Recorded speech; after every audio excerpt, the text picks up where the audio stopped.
감사합니다. 금요일, 토요일, 주일 예배까지 아주 짧은 부흥회인데요. 그런데 하나님의 역사는 사실 간단한 한 번의 집회에도 하나님의 역사가 있죠. 3일 동안의 집회가 짧지만 정말 주님의 역사가 강하게 나타나는 집회가 되기를 원합니다. 이번 부흥회가 잘 됐는지 안 됐는지는 주일 예배가 끝나고 난 다음에 그날 주일 저녁이면 아마 여러분이 알게 될 겁니다. 오늘도 내일도 모레도 집회 현장에서만 알지 않고 사람이 완전히 변했다. 이번 부흥회는 정말 주님이 역사하신 집회이죠. 부흥회를 왜 합니까? 하나님의 그런 삶을 바꾸시는 역사가 우리에게 너무 필요하니까 이런 특별한 집회를 갖는 거죠.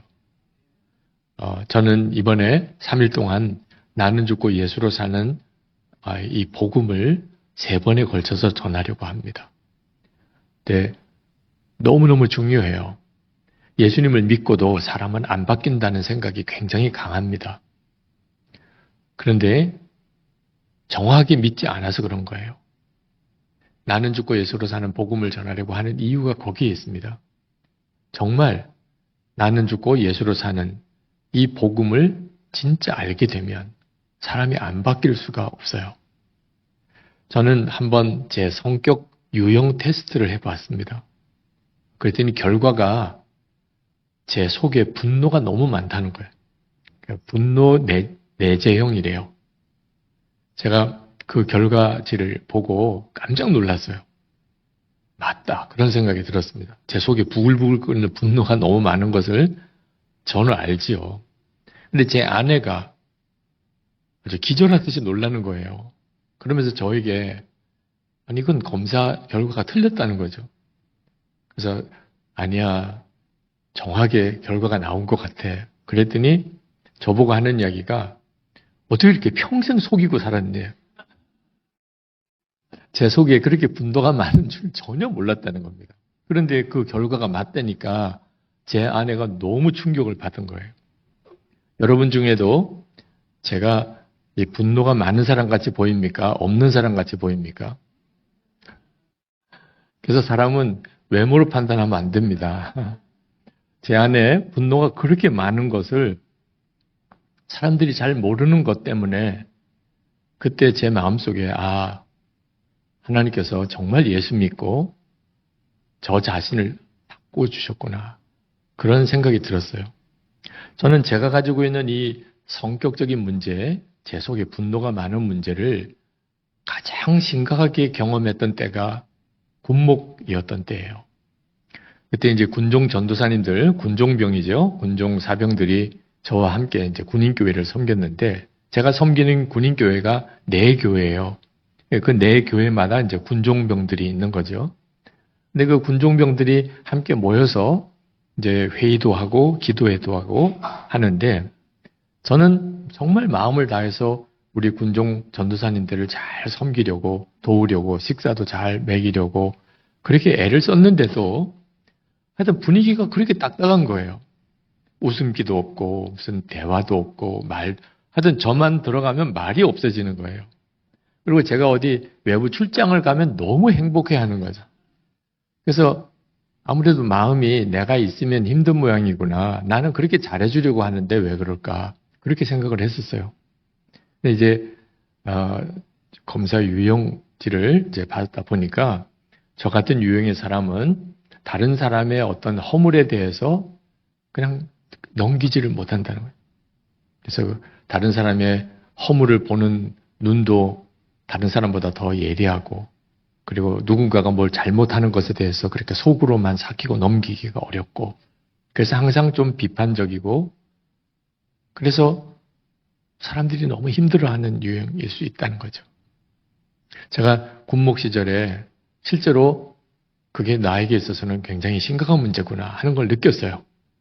목사가 사실 교인들이 행복해야 되지 저와 함께하면 다들 힘들면 어떻게 목회를 할 수 있겠어요. 그래서 하나님 앞에 정말 간절한 마음으로 제 성격이 바뀌어지기를, 제가 사람들에게 특히 가까운 사람들에게 아주 사랑과 기쁨을 주는 사람이 되게 해주시기를 간절히 기도를 했었습니다.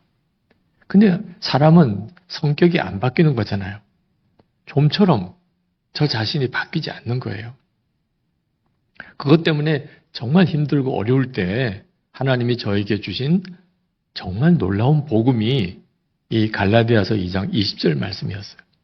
사도 바울의 고백이 이제는 내가 사는 것이 아니고, 그 말씀에 저는 마치 새로운 세계가 열리는 것 같았어요. 이제는 내가 사는 것이 아니고, 저 자신이 정말 하나님 앞에 기도하면서 하나님 저 좀 바꿔주세요. 저는 어떤 사람이 뭘 잘못하면 좀처럼 그게 그냥 안 넘어갑니다. 다른 사람은 그냥 잘 보지 못하는 허물들이 제 눈에는 너무 많이 보입니다. 제 속에 막 분노가 늘 부글부글 끓습니다.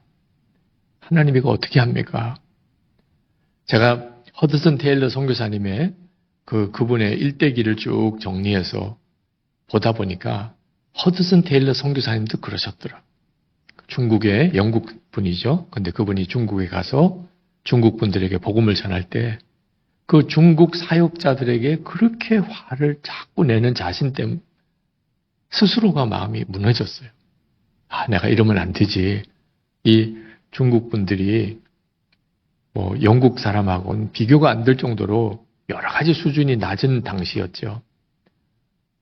그러다 보니까는 허드슨 테일러 선교사님이 중국에 와서 사역을 할 때 자기를 도와주는 여러 많은 그 중국 사역자들이 마음에 안 드는 거예요. 행동도 그렇고 자세도 그렇고 말도 그렇고 그렇게 야단을 자꾸 치게 되는 겁니다. 근데 새벽에 일어나서 기도하면 하나님께서 책망을 하세요. 내가 그래도 선교사로 왔는데 넌 어째 그렇게 얼굴에 화만 자꾸 내냐. 그 중국 사역자들이 뭐라고 생각하겠느냐.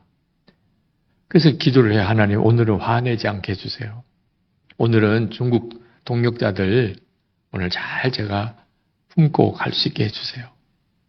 근데 저녁만 되면 영락없이 그날도 엄청 화를 내고 야단도 치고 그래서 주위의 분위기가 아주 싸늘해지는 그래서 이 허드슨 텔러 선교사님이 쓰러졌어요. 몸도 약해서 그랬지만 마음이 무너지니까 쓰러진 거죠. 꼭 제 심정이 그런 심정이었어요. 근데 그때 나는 이제 내가 사는 것이 아니요. 그게 얼마나 저에게는 복음으로 다가왔는지. 이제는 내가 사는 것이 아니고 내 안에 그리스도께서 사는 것이라. 그 말씀이 저에게는 얼마나 큰 위로가 되었는지 몰라. 그리고 그때부터 나는 죽었습니다. 그런 고백을 수도 없이 했어요. 기도할 때도 그렇고 어떤 시험이 다가올 때도 그랬고 또 어떤 사람과의 관계에 어려움이 올 때도 하나님 저는 죽었습니다. 그리고 살면서 제 아내가 제가 마음속에 그렇게 분노가 많은 것을 몰랐다는 거잖아요. 그 말을 들을 때 나는 그냥 믿습니다. 내가 이미 죽었음을 믿습니다. 그렇게 고백을 한 것뿐인데 아내가 제 속에 있는 그 분노를 전혀 느끼지 못했구나. 교인들도 저랑 아주 가까이 있는 분들은 좀 알아요. 근데 좀 멀리서 보시는 분들은 다 저를 괜찮게 봐요. 근데 제가 그렇게 마음에 분노가 많은 사람이라는 것을 아마 알면 기절초풍할 거겠죠. 근데 일부러 속이려고 한 게 아니고 정말 예수님이 나와 함께 계시구나. 나는 이미 예수님과 함께 죽었구나. 이 사실을 알고 나니까 그러니까 완전히 딴 사람인 것처럼 살게 되는 거예요. 이게 정말 너무 놀랍죠. 오늘 여러분 중에 진짜 예수를 믿으면 삶이 바뀔까? 내 성격도 바뀔까? 그렇습니다. 그러니까 예수 믿는 게 놀라운 거예요. 이번 3일 동안의 집회를 통해서 여러분에게 그 은혜가 있게 되기를 정말 축복합니다. 여러분 귀신 들린 사람 보신 적 있나요? 아마 보신 분들이 여러 분 있으실 거예요. 사람의 속에 귀신이 들어갔어요. 그러면 만나서 조금 이야기를 해보고 지내보면 이상하다. 이 사람 진짜 이상하다. 당연히 그렇겠죠. 네. 저도 목회하면서 이게 악령에 들린 사람들을 여러 번 만났고 기도 사역도 같이 했었는데 완전히 다른 사람 같아요. 근데 여러분, 예수님이 우리 마음에 계신 것, 그게 진짜 사실이라면 귀신 들린 사람만 되어도 표시가 확 납니다. 근데 예수님이 우리 안에 계세요. 어떻게 사람이 안 바뀔 수 있겠어요? 여러분, 예수님이 여러분 안에 계신 걸 믿으십니까? 우리 한국 교인들은 참 놀라운 믿음을 가지고 있어요. 예수님이 내 안에 계시다. 그렇게 듣기도 했고 또 그렇게 말씀을 배우기도 했고 그 우리 믿음이죠. 예수님은 내 안에 계시다.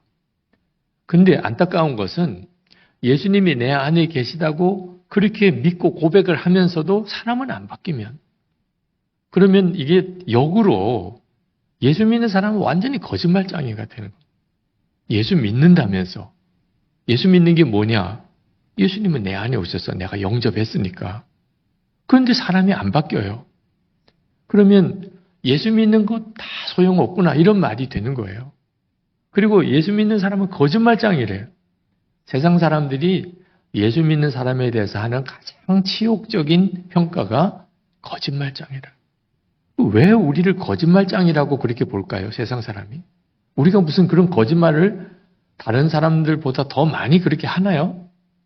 제가 느끼기에는 예수 믿는다면서 예수님의 마음이 계시다면서 어떻게 나랑 다를 바가 없지? 그러니까 거짓말하는 것처럼 보이는 겁니다. 그런데 실제로 예수님이 우리 안에 계세요. 그러니까 오늘 여기에 오신 거예요. 만약에 여러분 안에 예수님이 계시지 않다면 오늘 밤에 여기 나올 사람이 없어요. 여러분 오늘 밤에 여기 왜 오셨어요? 잠이 안 와서 오신 거예요? 네. 어떻게 밤길 나왔다 보니까 어떻게 발걸음이 여기로 그냥 온 거예요? 목류병자처럼. 오늘 말씀 부흥회니까 오셨잖아요. 말씀 부흥회가 다 사람들이 좋아하나요? 그런데 여러분을 왜 여기에 오신 거예요? 여러분 안에 계신 주님이 여러분을 여기로 오게 하신 거예요. 그러니까 여기 앉아있는 여러분들이 아, 주님이 내 안에 계신 게 맞구나. 그렇게 믿어도 조금 더 틀림이 없습니다. 그런데 문제는 주님이 내 안에 오시기는 했는데 그래서 이렇게 신앙생활도 하고 예수도 믿고 부흥회도 참석하고 하는데 내가 변했나? 내 삶이 성격이 생활이 다 변했나? 진짜 예수님을 믿는 사람 같이 살고 있나? 그 점에 대해서는 자신이 없는 분들이 많으실 거예요. 이유가 뭐냐면 내가 죽었다는 것을 아직도 정확히 모르기 때문에 그렇습니다. 예수를 믿으면 내가 죽고 예수로 사는 것이다. 이걸 정확히 몰라서 그런 거예요. 그러니까 아직 진짜 예수님을 믿는 놀라운 복음을 정확히 모르는 거죠. 그러니까 예수를 믿어도 내 자아가 죽지 않은 상태에서 사니까 예수님을 가려버리는 거예요. 내가. 자, 오늘 여기에 예수를 믿으시는 남편을 두신 분, 지금 함께 사는 남편이 예수를 믿어요. 그 부인들에게 제가 물어보고 싶습니다. 예수 믿는 남편을 보니까 예수님 보는 것 같죠? 무슨 이 어이없는 질문이냐 이런 느낌이에요. 네. 말이 안 되는 질문을 제가 한 거예요? 아니, 아무리 예수 믿는다 하더라도 어떻게 남편을 보고 예수님 보는 것 같을 수 있냐 그런 생각이 드세요?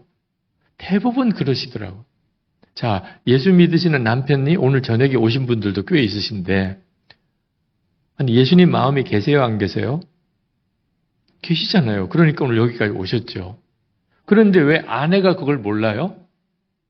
남편 안에 예수님이 계시다. 이보다 엄청난 일이 어디 있어요? 아니 예수님이 남편 마음 안에 계시다.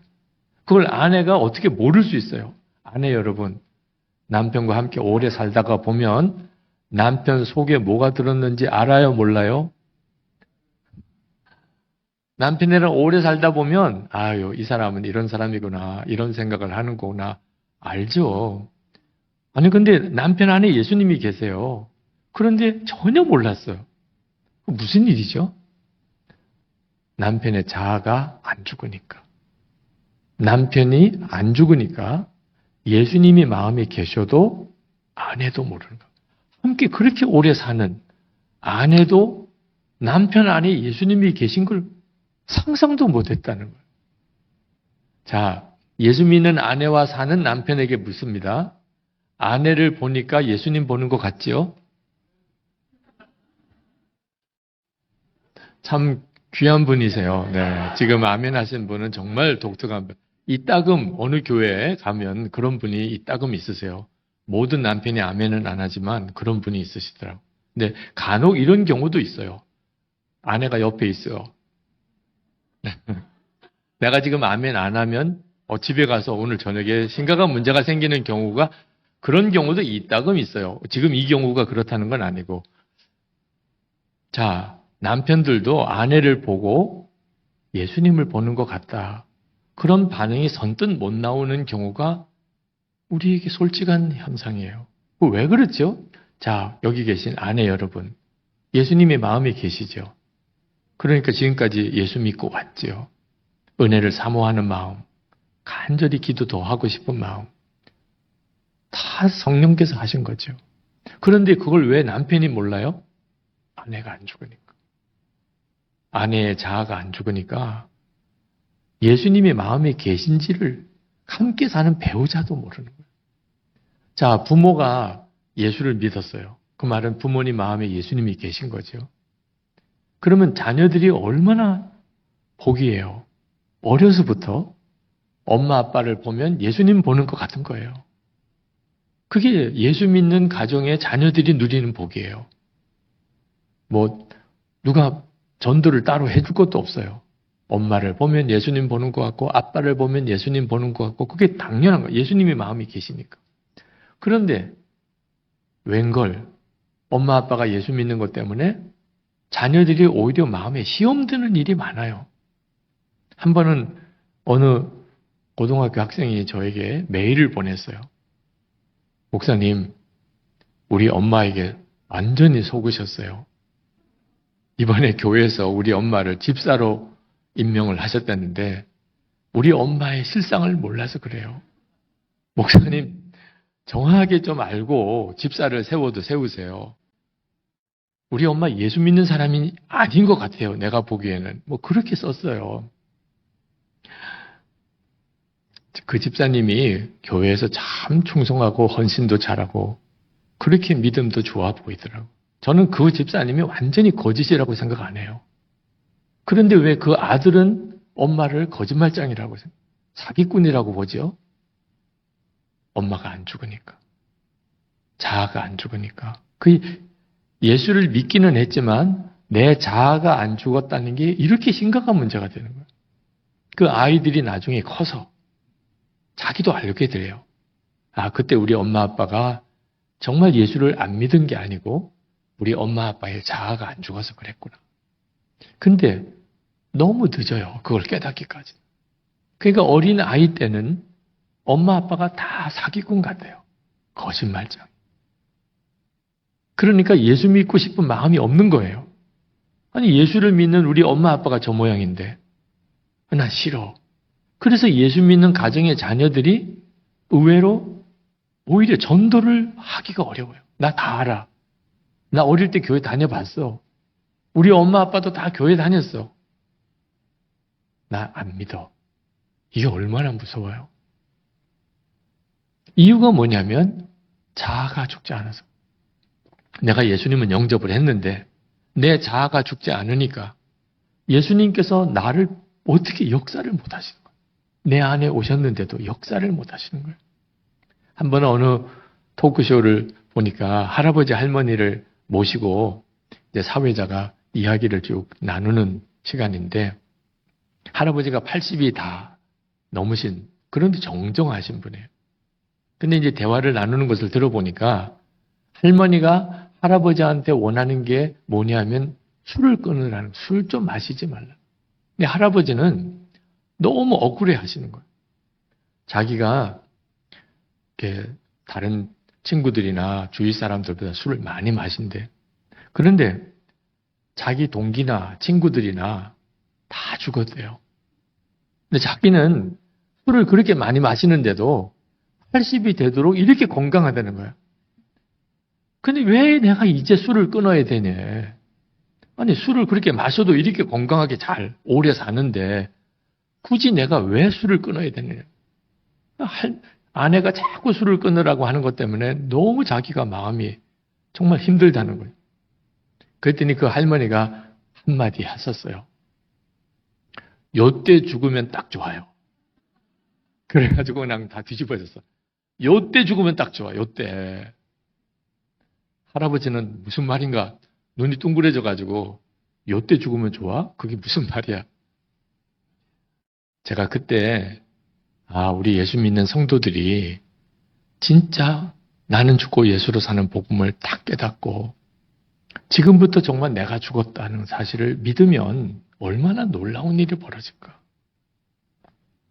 그 토크쇼를 보면서도 참 웃기도 많이 웃었지만 우리들에게 주시는 하나님의 메시지 같아요. 오늘도 여기에 오신 여러분들이 기도 제목도 많고 답답한 일도 많고 예수를 믿었는데도 왜 나는 이렇게밖에 못 살까? 그런 궁금한 점이 여러분에게 있으실 거예요. 근데 한 가지 안 해본 것이 있어요. 예수를 믿는다고 하면서도 아직 정확하게 안 해본 거. 그게 뭐죠? 내가 죽었음을 진짜 믿는 거예요. 많은 성도들이 자기가 죄가 많아서 하나님이 자기에게 복을 못 주시는 건가 그런 생각을 합니다. 물론 죄 위에 복을 주시는 것은 끔찍한 일이에요. 아직도 이렇게 은밀한 죄, 습관적인 죄를 끊지 못한 사람에게 하나님께서 건강 주시고 재물을 주시고 세상 성공을 주시면 그 사람은 완전히 타락하게 됩니다. 그러니까 하나님으로부터 오는 모든 좋은 것을 가로막는 것이 뭐냐면 죄예요. 그런데 죄만 그런 게 아니고 죄보다도 더 무서운 것이 바로 죽지 않은 자아예요. 내가 죽지 않은 것. 이게 죄보다도 사실 더 무섭습니다. 실제로 우리가 예수 믿는 가정의 부부가 왜 부부싸움을 하죠? 예수 믿는 성도들이 모인 교회가 왜 자꾸 분란이 일어나고 다투지요? 바로 죽지 않은 자아 때문에. 이 자아가 뭐냐면 사사기 21장 25절에 보면 사사기 21장 25절에 사람이 각각 그 소견에 옳은 대로 행하였더라. 이게 자아예요. 내 생각에 옳은 대로 말하고 행동하는 거. 여러분 부부싸움은 왜 해요? 남편과 아내가 서로 자기가 옳다고 하니까 그러니까 싸우는 거예요. 교회에 왜 싸워요? 두 쪽으로 갈라진 교회에 가보세요. 서로가 자기가 옳다는 거예요. 그러니까 자기가 옳다고 주장하는 것 때문에 가정도 깨지고 교회도 깨지는 거예요. 우리 주님이 아무것도 못하세요. 그런데 더 안타까운 것은 많은 그리스도인들이 자기를 죽여야 되는 줄로 알고 있다는 겁니다. 그래서 내가 죽어야지. 목사님 말씀 맞네. 내가 안 죽어서 문제야. 죽어야지. 그러니까 문제인 거예요. 이게 성경이 말하는 그 답이 아니에요. 죽어야지. 죽어야지. 그래, 내가 죽어야지. 하나님은 그렇게 하라고 이 말씀을 하고 있는 게 아닙니다. 왜? 우리가 우리를 죽일 수가 없기 때문이에요. 내가 내 자아를 못 죽여요. 그럼 어떻게 하라는 거죠? 이미 내 자아가 죽었음을 믿으라는 거예요. 여러분이 예수를 믿을 때 여러분이 이미 죽은 자예요. 여러분이 이 사실을 진짜 알아야 돼요. 믿음이 바로 되어야 기도가 바로 나오고 그 다음에 하나님의 역사를 바로 체험하게 되는데 많은 성도들이 자아가 죽었냐고 물으면 대답을 못해요. 자, 여러분은 여러분이 죽었음을 믿습니까? 대답 못하시는 분들이 너무너무 많아요. 내가 죽었나? 안 죽은 것 같아. 목사님 저 안 죽었어요. 이게 심각한 문제. 한국 교인들 거의 대부분이 안 죽었대요, 자기는. 성경대로 안 믿는 거예요, 성경. 그러니까 예수를 믿고도 예수님이 살아 역사하시는 경험을 못 하는 거예요. 예수님 때문에 성격도 바뀌고, 예수님 때문에 가정도 바뀌고, 예수님 때문에 내 삶이 바뀌고, 그냥 전설처럼만 듣는 거예요. 그런 일도 있어? 그런 사람도 있어? 오늘 이제 이 3일 동안의 집회를 통하여 여러분이 진짜 정말 성경의 복음을 정확히 알고, 그리고 이제 오늘도 기도하고 자유롭게 끝납니다만, 여러분이 정말 하나님 이 말씀대로 제가 살게 해주세요. 말씀대로 믿게 해주세요. 그때부터 여러분들은 주님의 역사를 경험하게 돼요. 자, 로마서 6장 3절 말씀을 같이 한번 읽겠습니다. 로마서 6장 3절. 무릇 그리스도 예수와 합하여 세례를 받은 우리는 그의 죽으심과 합하여 세례를 받은 줄을 알지 못하느냐. 세례 받을 때 우리가 예수님과 함께 죽었다는 거예요. 여러분 다 세례 받으셨죠? 네. 여러분 세례 받을 때 기억해 보세요. 목사님이 여러분의 머리에 물을 찍어서 세례수를 찍어서 여러분 머리에 얹었고, 성부와 성자와 성령의 이름으로 내가 세례를 주노라. 그때 왜 물을 찍어 여러분 머리에 얹으시죠? 원래는 침례 방식으로 하는 거예요. 침례교회나 순복음교회나 이런 데 가보면 이 강단 앞에 침례탕이라고 있습니다. 큰 욕조 같은 것들, 물을 가득 받아놓은.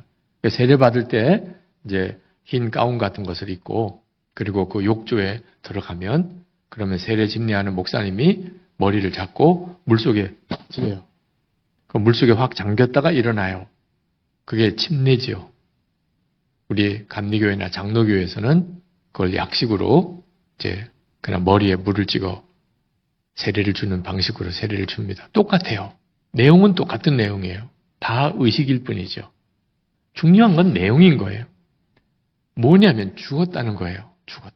당신이 이제 예수 믿기 전에 당신의 주인 노릇하던 옛사람, 이제 예수님과 함께 십자가에 못 박혔습니다.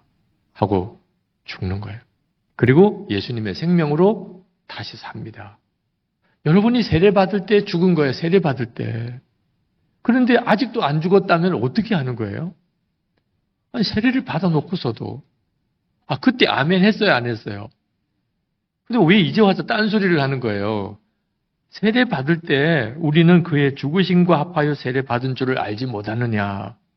자, 4절을 같이 한번 읽겠습니다. 그러므로 우리가 그의 죽으심과 합하여 세례를 받음으로 그와 함께 장사되었나니 이는 아버지의 영광으로 말미암아 그리스도를 죽은 자 가운데서 살리심과 같이 우리로 또한 새 생명 가운데서 행하게 하려 함이라. 아멘.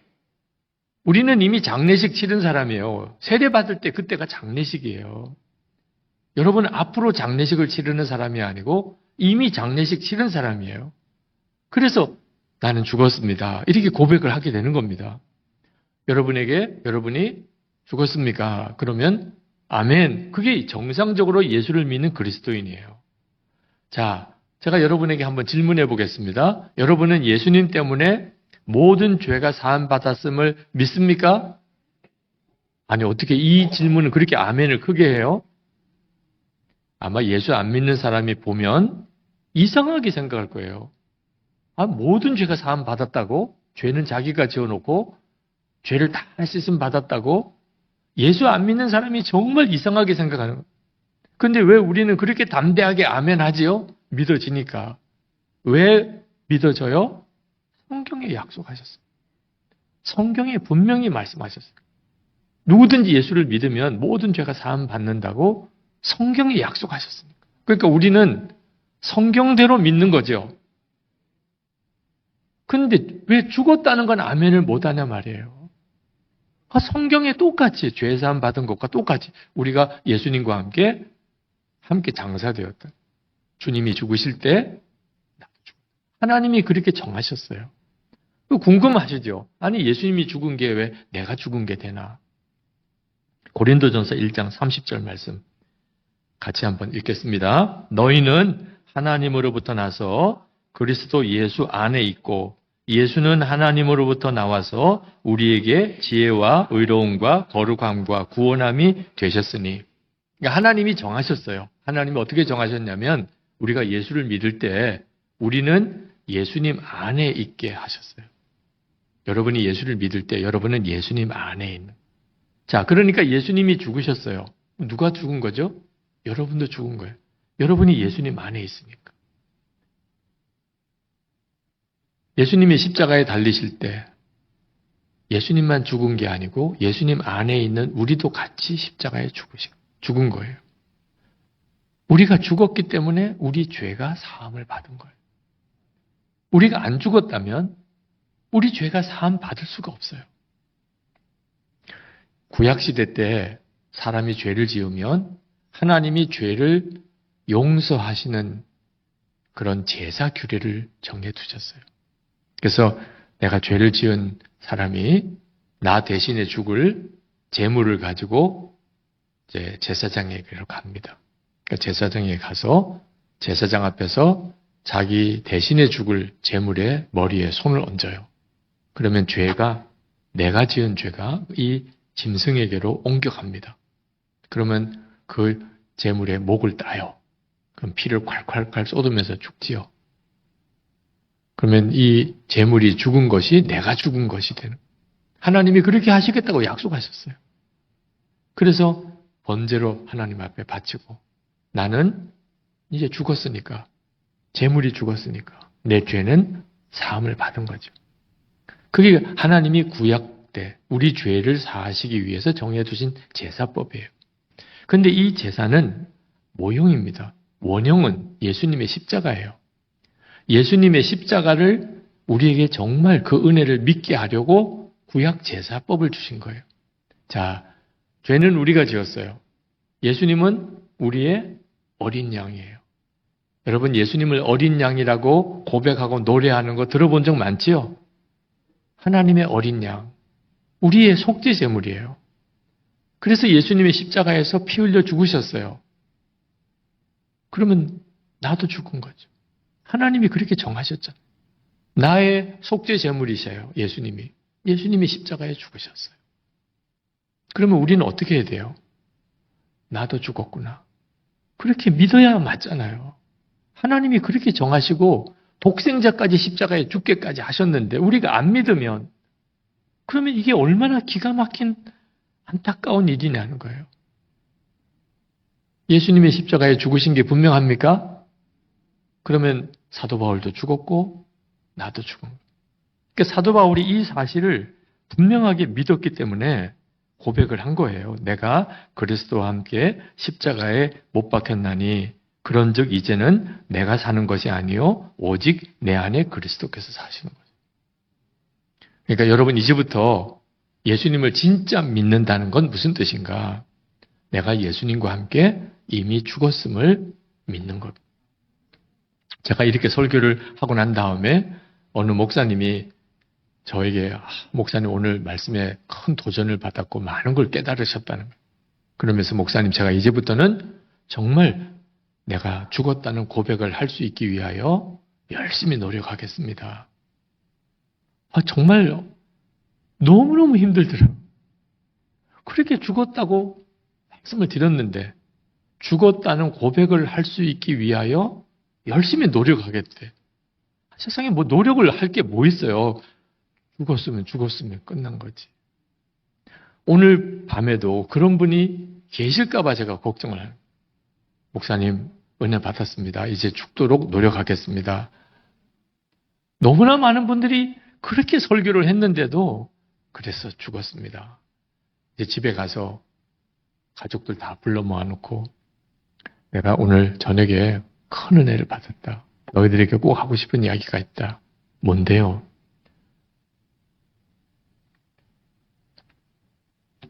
나 죽었다. 그렇게 하실 수 있지요? 내일 직장 가는 날은 아니지만 혹시 사장님에게 중요한 일이 있으면 알려야 되잖아요. 사장님, 아니 왜 갑자기 오늘 휴일인데 전화를 다 했냐고 꼭 드릴 말씀이 있습니다. 뭔데? 나 죽었습니다. 그렇게 하실 거죠? 멀리 있는 자녀들, 이제 나가서 공부하는 아이들 또는 군에 가 있는 아들 카톡으로 내가 꼭 하고 싶은 이야기가 있다. 뭔데요? 엄마 죽었다. 아빠 죽었다. 여러분 생존에 계신 부모님이 계시면 어머니 드리고 싶은 말씀이 있습니다. 자주 뵙지 못해서 너무 죄송합니다. 꼭 드려야 될 것 같습니다. 저 죽었어요. 그렇게 하실 거죠?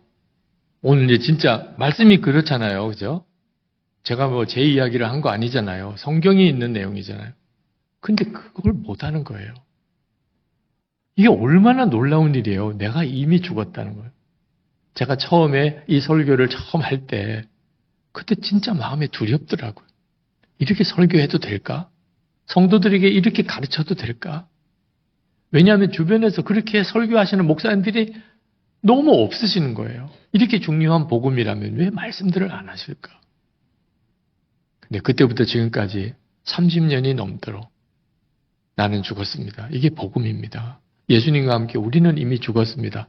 그렇게 복음을 전하고 전했습니다. 여러분 중에는 이 나는 죽고 예수로 사는 이 복음에 대한 설교를 아마 여러 번 들으신 분들도 있으실 거예요. 근데 제가 이 복음을 처음에 전할 때는 이렇게 여러 번 전해야 되는 줄 몰랐어요. 결론 삼으면 진짜 깨달으면 되는 거지. 그게 아니더라.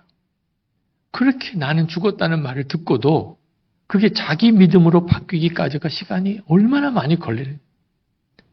그러니까 예수를 믿어도 진짜 예수 믿는 역사가 안 나타나는 거예요. 여러분, 많은 분들이 나는 안 죽었다고 생각하는 이유가 있더라고요. 목사님, 저 안 죽었어요. 왜 그랬습니까? 그랬더니 여전히 자기 속에 욕심이 해결이 안 됐대. 내가 죽었으면 내가 욕심이 생길 리가 없잖아요. 내가 죽었으면 내 속에 이 음란한 정욕이 이젠 사라졌을 거 아니에요. 죽었는데. 내가 죽었으면 내 속에 이렇게 혈기, 분노가 이젠 사라졌을 거 아니에요. 근데 여전히 내 속에 있어요. 목사님, 저 여전히 화도 많이 나고요. 여전히 욕심도 많고요. 여전히 제 속에 음란한 생각도 많고요. 나는 아직 안 죽었어요. 여러분 중에도 지금 그 문제 때문에 내가 죽었나 안 죽었나가 헷갈리는 분들이 있으실 거예요. 근데 정확히 아셔야 돼요. 우리가 죽은 게 육신이 죽은 게 아니에요. 육신이 죽었다면 정욕도 음란함도 욕심도 거짓도 혈기도 다 없겠죠. 근데 그러면 우리는 화장장 가야 돼요. 육신이 죽으면. 그러면 뭐가 죽은 거예요? 육신이 죽지 않았다면 여전히 우리 속에 혈기와 정욕과 음란과 거짓 다 우리 속에 여전히 있어요. 육신은 그냥 있으니까. 그 육신의 종노릇하던 옛사람이 죽은 거예요. 종노릇하는 옛사람. 6장 6절 로마서 6장 6절을 같이 한번 읽겠습니다. 우리가 알거니와 우리의 옛사람이 예수와 함께 십자가에 못 박힌 것은 죄의 몸이 죽어 다시는 우리가 죄에게 종노릇하지 아니하려 함이니 아멘. 그러니까 여러분 이제 잘 아셔야 돼요. 내가 죽었다는 말이 무슨 뜻인가? 이제는 혈기도 없고 정욕도 없고 뭐 거짓도 그게 없어졌다는 뜻인가? 그렇지 않아요. 여전히 내 속에 혈기도 제 속에도 여전히 분노도 그리고 거짓도 음란한 그런 더러운 생각들도 여전히 우리 속에 일어나요. 마귀가 육신을 통하여 계속 우리에게 넘어뜨리려고 유혹도 하고 미혹도 해요. 근데 달라진 게 하나 있어요. 전에는 예수 믿기 전에는 내 속에 항상 그런 육신과 죄의 종노릇하고 살았어요. 그게 예수 안 믿는 구원 안 받은 사람의 실상이에요. 근데 이제 우리는 달라졌어요. 예수 안 믿을 때 내 주인 노릇하던 옛사람 항상 죄의 종이에요. 죽었어요. 하나님, 저 유기성은 죽었습니다. 그 말은 무슨 뜻이에요? 이제 저 죄의 종 아닙니다. 죄가 없어진 거 아니에요. 죄의 종이 아니라는 거예요. 그럼 나는 이제 누구 종이에요? 예수님의 종이에요. 나는 이제 예수님의 종이에요. 이 믿음을 분명하게 하는 것이 바로 나는 죽고 예수로 사는 거예요. 실제로 여러분이 이제 살아보면 내가 죄를 이길 수 있을까? 내가 혈기를 이길 수 있을까? 내가 음란한 마음을 이길 수 있을까? 여러분이 정말 자신이 없는 아마 심정이신 분이 대부분이실 거예요. 근데 다윗과 골리앗 이야기 아시죠? 그죠? 다윗이 골리앗 앞에 섰습니다.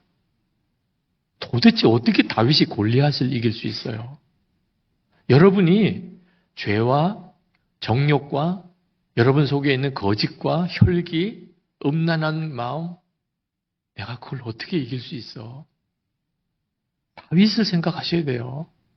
다윗은 골리앗 앞에 섰을 때 하나님이 나와 함께 계시니까 오히려 너가 오늘 죽는다. 다윗은 그걸 진짜 믿었어요. 우리가 믿어야 될 게 뭐죠?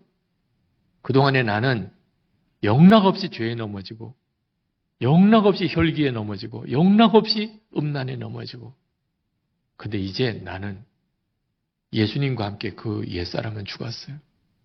이젠 예수님이 내 생명이고 내 주님이셔. 나는 예수님이 나를 이기게 하심을 믿어요. 그게 바로 나는 죽고 예수로 사는 믿음인 거예요. 여러분이 이 사실을 진짜 믿게 될 때 그동안에는 안 믿은 거예요. 그걸. 내가 죄를 어떻게 이겨? 그동안 늘 지고 살았는데 그러니까 싸워보지도 않고 지는 거예요. 싸워보지도 않고. 저에게도 계속해서 유혹이 와요. 욕심도 오고 거짓도 오고 더러운 생각도 오고 그때마다 제가 하는 것은 하나밖에 없어요. 유기성에는 죽었습니다. 항상 그 죄에 넘어지던 유기성은 죽었습니다. 이제는 예수님께서 내 생명이십니다. 여러분 우리가 일본에 해방될 때 그때 똑같아요. 아무것도 달라진 게 없어요. 일본 순사들 그냥 있고 일본 군인들 그냥 있고 일본 사람들이 그냥 관공서 다 지배하고 있고 우리나라는 여전히 일본의 통치를 받고 있었어요. 근데 일본 선왕이 항복했어요. 우리가 다 해방될 때 여러분 그때 대한 독립 만세라고 이렇게 외치는 것이 처음에는 얼마나 어색했겠어요. 이렇게 해도 될까? 이러면 붙들려 가지 않을까? 일본 사람들이 너무 무섭죠. 그런데 진리를 알게 됐어요. 사실을 알게 됐어요. 그러니까 태극기를 흔들면서 대한독립 만세라고 이렇게 외치던 그 심정이 이해가 되세요? 우리가 그렇게 해야 된다는 거, 우리가. 죄는 더 이상 나를 지배 못해요. 내가 예수님을 영접한 까닭에 이제는 예수님이 내 주인이시고 예수님이 내 생명이세요. 그래서 나는 죽었어. 나는 죽었습니다. 예수님이 내 주인이시고 예수님이 내 생명이십니다. 왜 그걸 담대하게 고백을 못하냐 말이에요.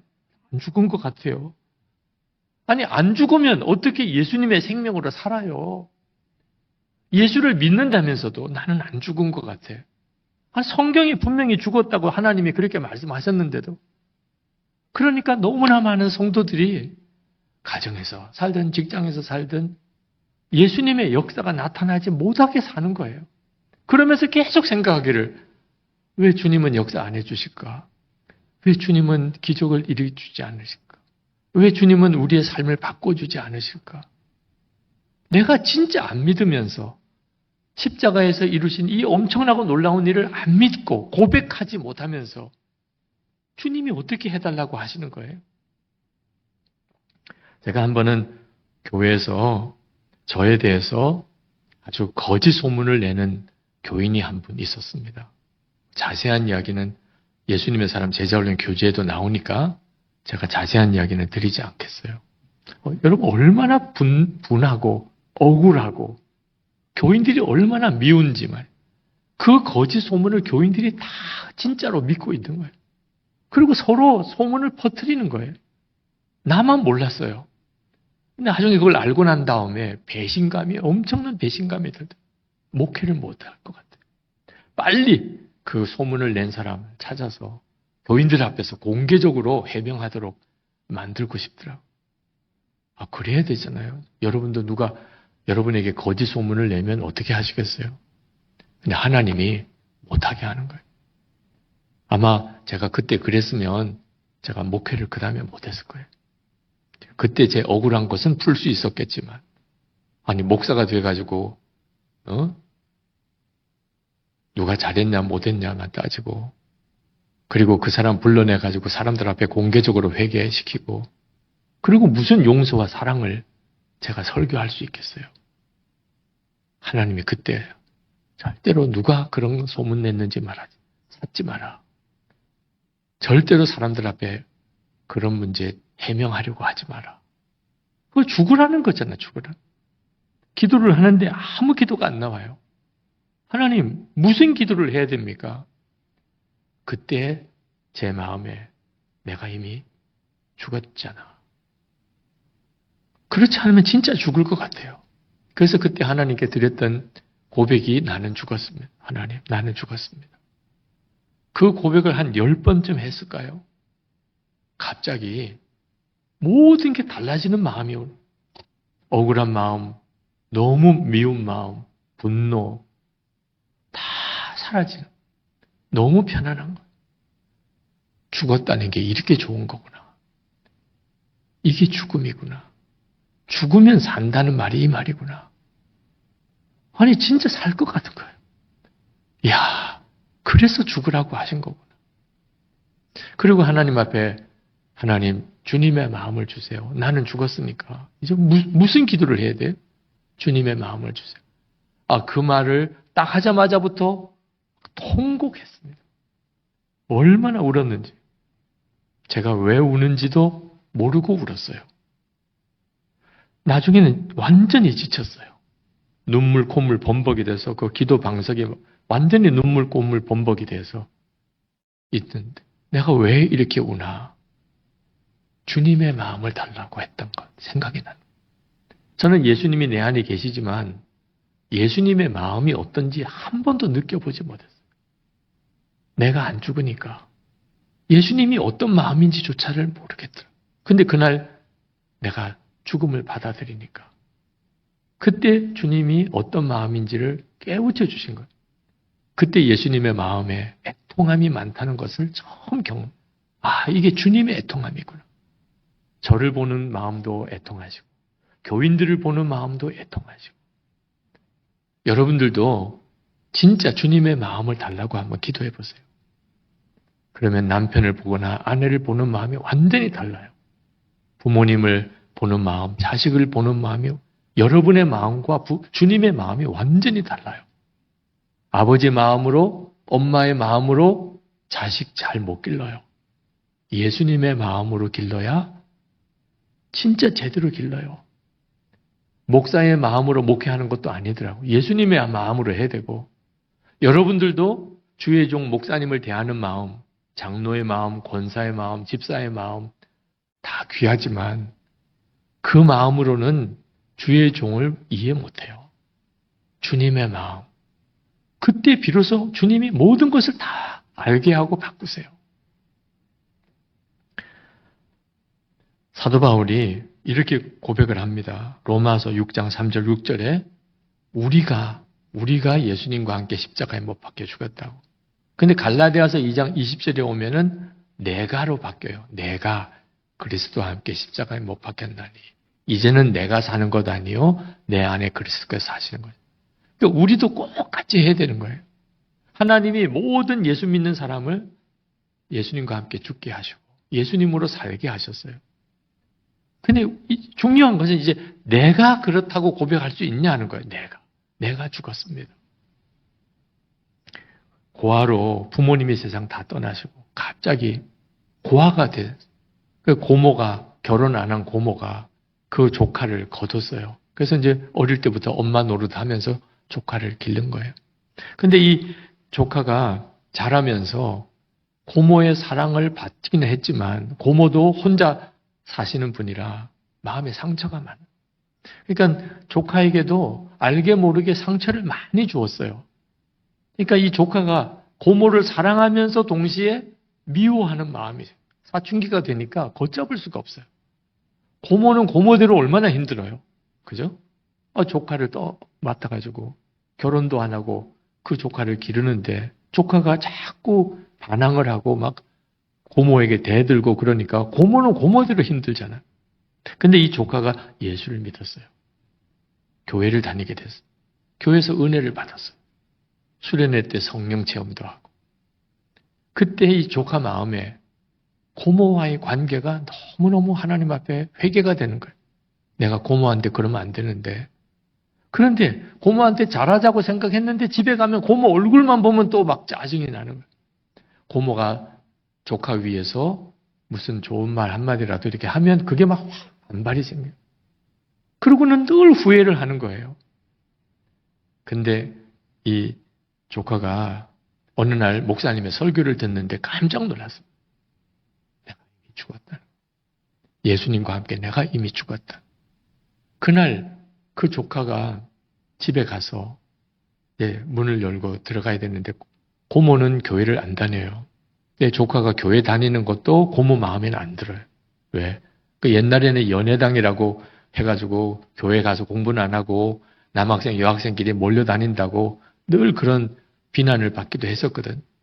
교회 가지 말라 그러는데 이미 은혜 받은 아이는 그건 못 말리는 거죠. 근데 그날도 저녁 집회가 끝나고 집에 갔는데 영락없이 고모가 야단을 칠 것 같아요. 너 또 교회 갔지? 공부는 안 하고 그럴 것 같아요. 그러면 자기도 또 고모한테 막 화를 낼 것 같아요. 근데 문 앞에서 기도를 했어요. 하나님, 저 죽었습니다.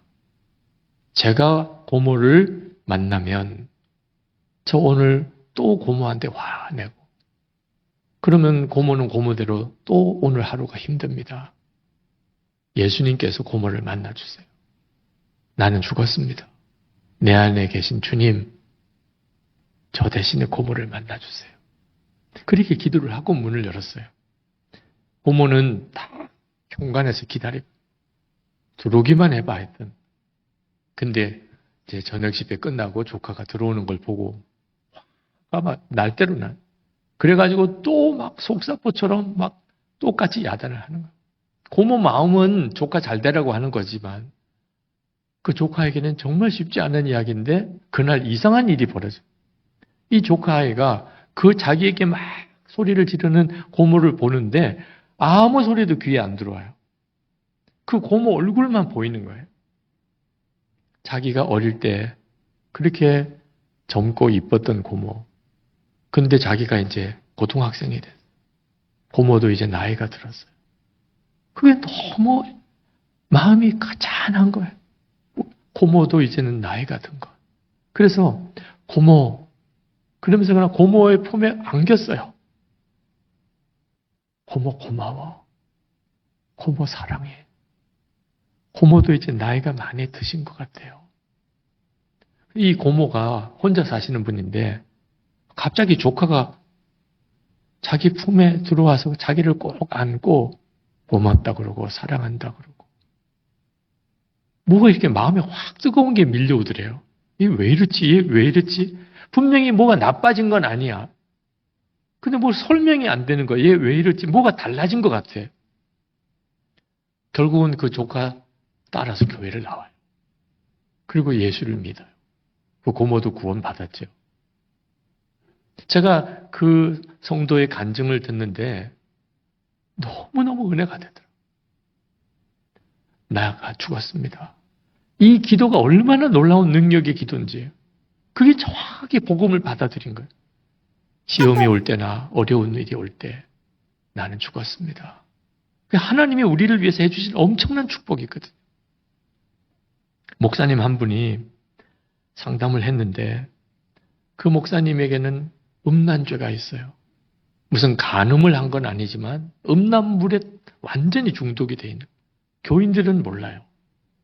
그렇게 밤새도록 음란물을 보고 새벽기도 때 설교도 하고 신방도 가고 그 얼마나 괴롭겠어요 그 목사님.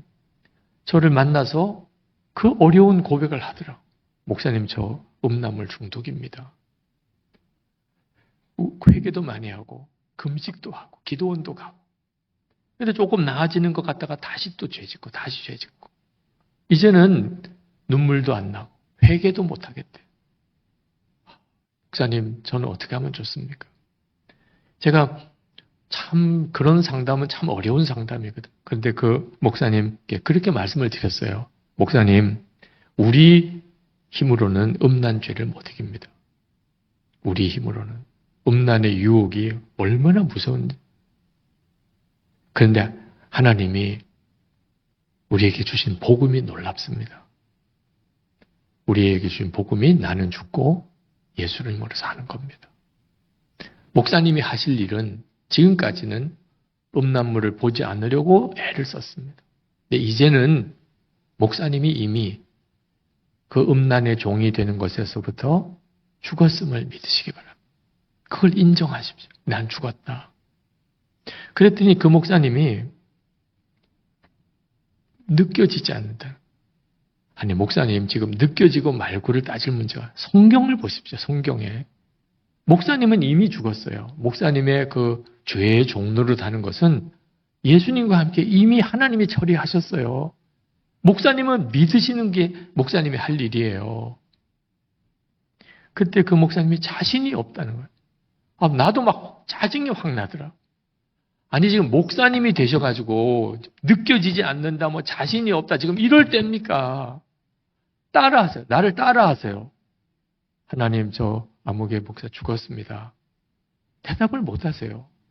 목사님 따라도 못 합니까? 아니, 따라도 못 해요. 따라도. 그러니까 겨우 하나님, 저 죽었습니다. 그리고는 통곡을 하십니다. 통곡. 제가 그 목사님 부둥켜 안고 기도하는데 나도 그냥 눈물이 나더라고요. 하나님, 진짜 죄를 이기는 그 능력이 복음에 있는지를 이 목사님을 통하여 알게 해달라고. 우리가 할 수 있는 것은 내가 죽었다는 고백밖에 없어. 그 다음엔 주님이 해주세요. 눈물도 안 난다는 목사님. 아무리 이제는 기도를 해도 눈물도 안 나. 근데 그날 그렇게 테이블 밑에서 무릎 꿇고 그렇게 울었어요. 하나님께서 그 목사님 안에 자기도 모르게 죄를 이기는 능력, 이제 싫어지는 능력을, 정말 놀라운 역사를 주셨어요. 자, 오늘 이 나는 죽고 예수로 사는 복음의 첫째 날, 분명히 성경에 우리는 예수님과 함께 이미 죽었다고 했어요. 이제는 믿을 거냐 안 믿을 거냐만 남은 거예요. 나도 죽었다고 고백할 거냐 안 할 거냐만 남은 거예요. 혼자서 조용히 몰래 믿으려고 생각하면 죽을 때까지 해결 안 돼요. 여러분, 남편에게, 아내에게 여보, 나 죽었어. 여러분의 자녀들에게 엄마, 나 죽었다. 아빠 죽었다. 목사님, 괜히 그랬다가 나중에 안 죽은 거 드러나면 어떻게 돼요? 아니, 제발 좀 그런 형태처럼 믿지 마세요. 그 다음은 주님이 책임져 주신 거예요. 내가 지금 죽었음을 진짜 말씀으로 확인을 했으면 이제 고백하는 거죠. 나 죽었다. 그 다음부터 비로소 알게 돼요. 아, 예수님이 내 생명이시구나. 진짜 변화의 역사가 일어나요. 여러분 안에 정말 말씀을 결론 삼는 역사가 있기를 축복합니다. 좋은 평가 들을 생각은 마세요. 여러분이 죽었다 그러면 여러분을 부활시키려고 주변에서 엄청 애를 쓸 거예요. 죽기는 뭘 죽어 이러면서 아마 뒤통수를 때리는 사람도 있고 꼬집는 사람도 있고 뭐 그러면 하지 마 그러면 저 눈 좀 봐. 아유 죽었다면서 그래도 아프기는 한가 봐. 뭐 이런 식으로 막 조롱하고 각오해야 돼요. 처음에 성경의 복음을 진짜 믿으려고 고백할 때는 순교도 했어요. 성경대로 믿으려고 나는 모든 죄가 사함받았다. 나는 예수님과 함께 정말 이젠 죽었다. 미국의 어느 교회 부흥회를 갔다가 그날 권사님 사위 딸 그렇게 저를 호텔로 데려다 주는 시간에 그 사위가 운전하면서 뒤에 이제 장모님이랑 저가 앉아 있는데 어머니 저 죽었습니다. 그때 그 권사님이 할렐루야! 그래서 아마 딴 사람들이 보면 정말 미쳤나 그랬을 거예요. 네. 사위가 죽었다는데 또 장모님은 할렐루야 하고 이게 무슨 난린가 싶. 근데 그게 진짜 우리 예수 믿는 성도입니다. 우리가 어떤 상황이든지 죽었습니다. 하나님 저 죽었습니다. 만나는 사람마다 나 예수님과 함께 죽었습니다. 그 다음부터 가정이 뒤집어지고 직장이 뒤집어지고 여러분의 교회가 바뀌는 역사가 일어나요. 주님은 여러분을 통하여 엄청난 일을 하기 시작해요. 내일 오시면 더 중요한 말씀을 드리겠습니다. 무슨 연속극 같긴 합니다만 이건 오늘 이 말씀은 이 말씀대로 너무너무 소중해요. 오늘 결론 삼고 가십시오.